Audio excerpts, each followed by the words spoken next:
Hi friends, இன்னைக்கு நம்ம பார்க்க போகிறது ரொம்ப சூப்பரான மட்டன் பெப்பர் மசாலா தான் பார்க்க போகிறோம். இந்த மட்டன் பெப்பர் மசாலா ரொம்ப சூப்பராக நம்ம ஈஸியாக எப்படி செய்ய போகிறதுன்னு பார்க்க போகிறோம். இது அப்படியே ஒரு ஹோட்டல் டேஸ்ட்டில் இருக்கும். நீங்கள் ரசம் சாதத்தோட, சாம்பார் சாதத்தோட, ஒயிட் ரைஸோட, இல்லை நீங்கள் தோசை, இட்லி எதை கூட வேணாலும் இது நீங்கள் யூஸ் பண்ணிக்கலாம். ரொம்ப பக்காவான காம்பினேஷனாகவே இருக்கும். இது ரொம்ப சுலபமாக எப்படி டேஸ்ட்டாக செய்கிறதுன்னு நான் இந்த வீடியோக்குள்ளே சின்ன சின்ன டிப்ஸ் எல்லாம் சொல்லியிருக்கேன். அதெல்லாம் நீங்கள் மிஸ் பண்ணாமல் பார்க்கணுன்னா வீடியோவை ஸ்கிப் பண்ணாமல் பாருங்கள். அப்போ தான் உங்களுக்கு புரிய வரும் ஒரு பர்ஃபெக்டான மட்டன் மசாலா செய்கிறது எப்படின்னு. நம்ம சேனலுக்கு நீங்கள் ஃபஸ்ட் டைம்னா சப்ஸ்கிரைப் பண்ணிக்கோங்க. பக்கத்தில் இருக்கிற பெல் பட்டனையும் அழுத்திக்கோங்க. அப்போ தான் உடனுக்குடனே உங்களுக்கு நோட்டிஃபிகேஷன் வரும். இப்போ நான் மட்டன் பெப்பர் மசாலா செய்கிறதுக்கு முதல்ல 2 வாட்டி மட்டனை கழுவிட்டு வச்சுக்கோங்க. இப்போ அதில் தேவையான அளவுக்கு உப்பு சேர்த்துக்கோங்க. இந்த மட்டன் முழுகிற அளவுக்கு தண்ணி சேர்த்துட்டு ஒரு வாட்டி நல்லா கலந்துட்டு மூடி போட்டு மூடி வேக வைக்கலாம். இப்போ இந்த மட்டன் வேக வைக்கிறதுக்கு நான் 5லேருந்து 6 விசில் விட்டு எடுத்துக்க போகிறேன். உங்கள் குக்கரில் எத்தனை விசில் விட்டால் மட்டன் கரெக்டாக வேகமோ நீங்கள் அந்த மாதிரி விசில் விட்டு வேக வச்சு எடுத்துக்கோங்க. இப்போ நம்ம இந்த மசாலா செய்கிறதுக்கு முதல்ல நம்ம அடுப்பு மேலே ஒரு இரும்பு சட்டியை வச்சுக்கலாம். 4 டேபிள் ஸ்பூன் எண்ணெய் சேர்த்துக்கோங்க.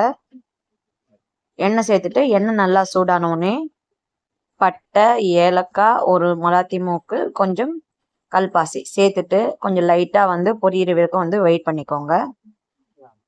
இப்போ இது லைட்டாக பொரிஞ்சாச்சு. இப்போ நம்ம வெங்காயத்தை சேர்த்துக்கலாம். நான் மீடியம் சைஸ் 4 வெங்காயத்தை எடுத்துருக்கேன். இப்போ இதில் சேர்த்துக்கிறேன். இப்போ வெங்காயம் கண்ணாடி பதம் வர்ற அளவுக்கு வெந்து வரணும். அது வரைக்கும் நம்ம வதக்கி விட்டுக்கலாம். இப்போ வெங்காயம் நல்லா வெந்து கலர் சேஞ்ச் ஆகி வந்திருக்குன்னு பாருங்கள். இந்த ஸ்டேஜில் நான் 2 மீடியம் சைஸ் தக்காளியை சேர்த்துக்கிறேன். சேர்த்துட்டு தக்காளி நல்லா வதங்கி வரணும். அது வரைக்கும் நம்ம வதக்கி விட்டுக்கலாம். தக்காளி நல்லா வெந்து நல்லா வதங்கி வந்திருக்குன்னு பாருங்கள். இந்த ஸ்டேஜில் 1 டீஸ்பூன் ஃப்ரெஷ்ஷான இஞ்சி பூண்டு பேஸ்ட்டு சேர்த்துக்கோங்க. ஃப்ரெஷ்ஷாக சேர்த்தா தான் வாசனை ரொம்ப நல்லா இருக்கும். இப்போ இதையும் சேர்த்துட்டு நல்லா பச்சை வாசனை போகிற வரைக்கும் நம்ம வதக்கி எடுத்துக்கலாம். இஞ்சி பூண்டு பேஸ்ட்டு நல்லா பச்சை வாசனை போயிருக்கணும். அது வரைக்கும் நம்ம நல்லா மிக்ஸ் பண்ணி விட்டுக்கோங்க. இப்போ இஞ்சி பூண்டு பேஸ்ட்டு நல்லா பச்சை வாசனை போயிருக்கு. இப்போ நம்ம வேக வச்ச மட்டனை தண்ணியை வடிச்சிட்டு சேர்த்துக்கலாம். சேர்த்துட்டு ஒரு வாட்டி நல்லா மிக்ஸ் பண்ணிக்கோங்க. இந்த வெங்காயம், தக்காளி, அப்புறம் இஞ்சி பூண்டு பேஸ்ட் எல்லாம் நல்லா மிக்ஸ் ஆகி வரணும். ஒரு 5 நிமிஷத்துக்கு நல்லா நம்ம இந்த மாதிரி வதக்கி எடுத்துக்கலாம்.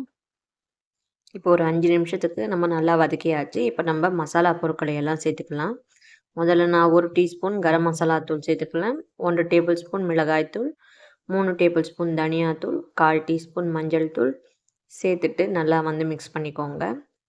இந்த மசாலா எல்லாம் நல்லா கரிஞ்சிடாமல் மிக்ஸ் பண்ணிக்கணும்.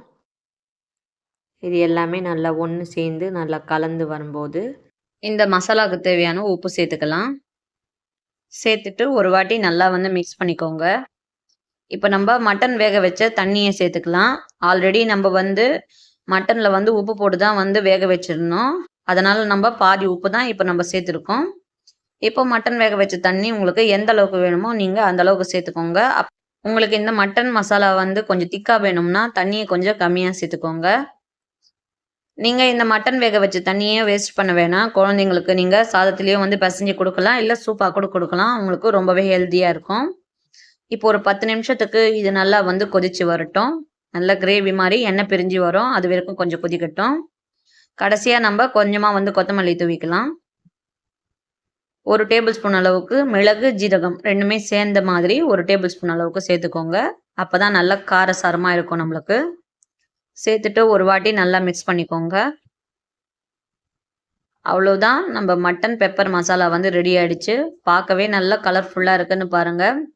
டேஸ்ட்டும் ரொம்ப அட்டகாசமாக இருக்கும். ரொம்பவே டேஸ்ட்டாக இருக்கும். அப்படியே நீங்கள் ஹோட்டலில் சாப்பிட்ற மாதிரி இருக்கும்.